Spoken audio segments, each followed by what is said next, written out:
Hey, this lesson will show you how to put the hyperbola into standard form. It's very similar to how we did circles and ellipse. However, there is some slight differences because of the way the hyperbola looks. Notice the standard form equation for a hyperbola has subtraction in the center instead of addition, like the ellipse. So that's one thing you'll want to watch for. And it looks like my vertical parabola standard form got cut off there on the bottom.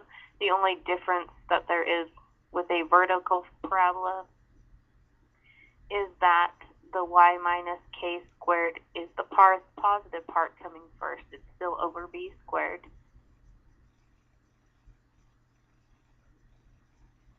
Okay, so this is the standard form. I apologize that that seems to have got cut off when I loaded the slides.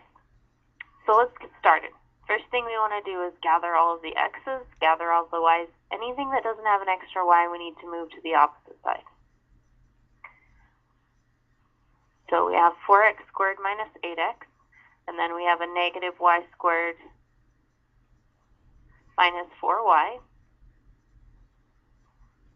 And then that minus 4 on the end that didn't have an extra y, we're going to move that to the other side. Notice we have a 4 in front of the x squared. We have a negative in front of the y squared. Before we complete our square, we want to pull those out. So pull a 4 just out of the x's. So we'd have x squared minus 2x. Because notice 4 times 2 would give us 8 there. And I'm going to pull a negative 1 out of the y so that I have a positive y squared plus 4y. Again, put your parentheses, leaving space at the end so that you can complete your square. Now go over to the side and complete the square for the x's. Notice I had a negative 2 there in front of the x. Divided by 2 and square it. And I get 1. So I add 1 for my x term. Notice, but what I've actually done, since there's a 4 out front, is I've actually added 4 times 1, or 4. So on the other side of the equation, I'm going to add 4 to keep it balanced. Now let's complete the square with the y's. So we have 4y, okay, divide by 2 and square it. 4 divided by 2 is 2, 2 squared is 4. So we add a 4 for our y values, but notice what we've actually done, because of this negative 1 that was here, we've actually subtracted 4. Negative 1 times 4 would be negative 4.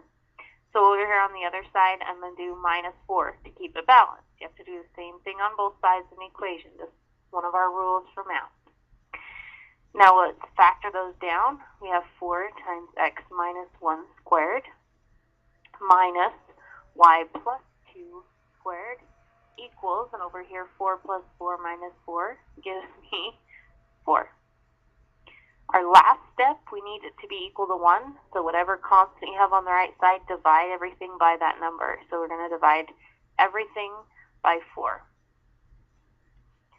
And when I do that, I get x minus 1 squared over 1 minus y plus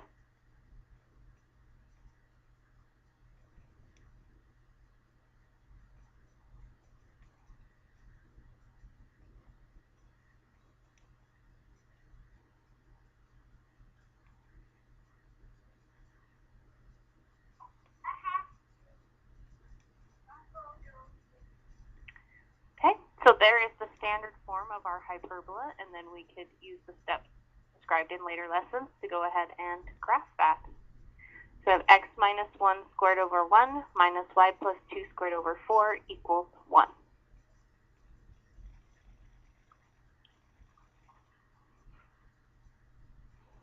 Okay, let's do another. So again, first step is to gather your y's. So we have a y squared, and we had a 24y. Gather your x's. We had a negative x squared and a positive 4x. This 20 didn't have an x or a y, so we subtract 20 from both sides to move it over to the other side.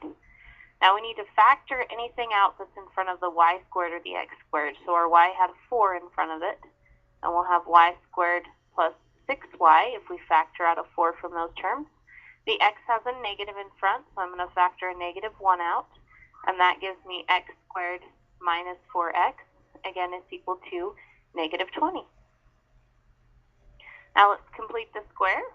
So for the y's, I had 6y, so I'm going to divide by 2 and square it. 6 divided by 3, 2 is 3, and 3 squared is 9.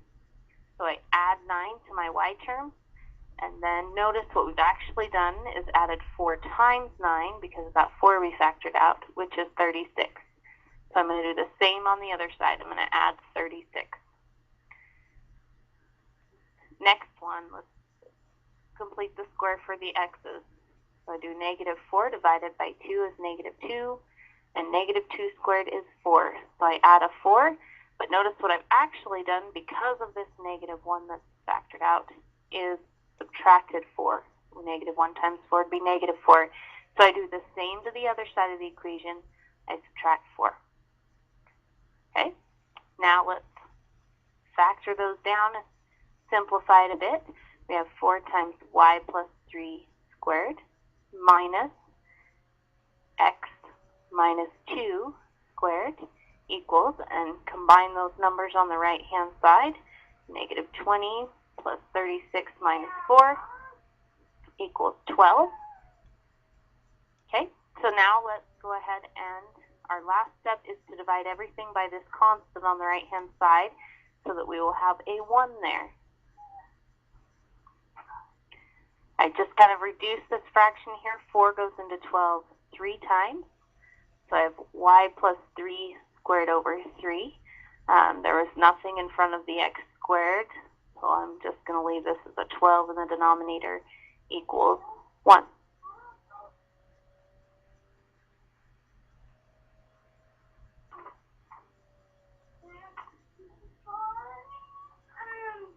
Alright, so here is the last example, and this one has a bit more involved in it. So go through this, gather the x's, gather the y's.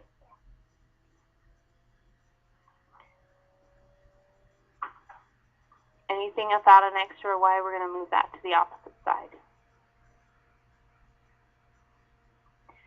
Alright, we're set up. Now let's factor out anything that's in front of the x squared or the y squared just from those terms. So for the x's, there was a 9 there, so I'm going to pull out a 9.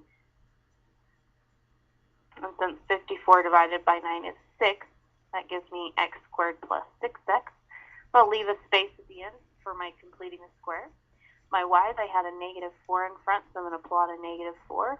And that gives me y squared minus 2y equals -41. Now let's complete the square for each of those. So for my x's, I had a 6x.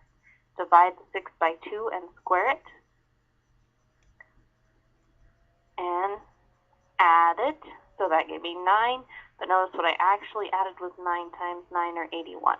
So I'm going to add 81 to this other side.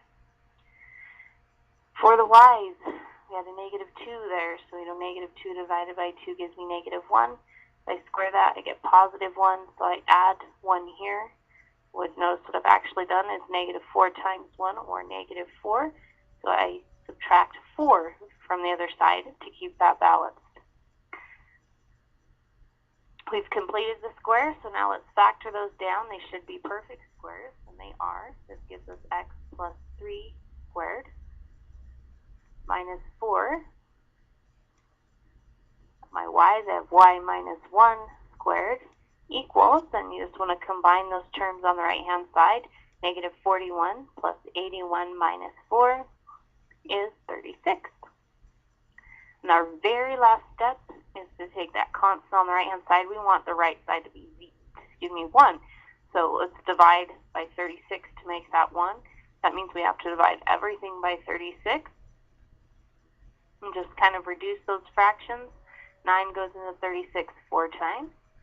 4 goes into 36 9 times. So I end up with an answer of x plus 3 squared over 4 minus y minus 1 squared over 9 equals 1. We have now written that equation in standard form for a hyperbola.